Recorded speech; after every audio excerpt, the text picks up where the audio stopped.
తెల్లవారుజాముల్లో వెంకటరమణ తండ్రి సుప్రభాతము చేసెను సురులే రమణ.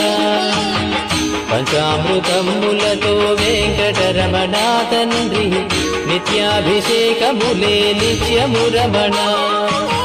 వజ్రమకుటంబుతోను వెంకటరమణ తండ్రి శంకు చక్రధారుడవే తిరుమల రమణ.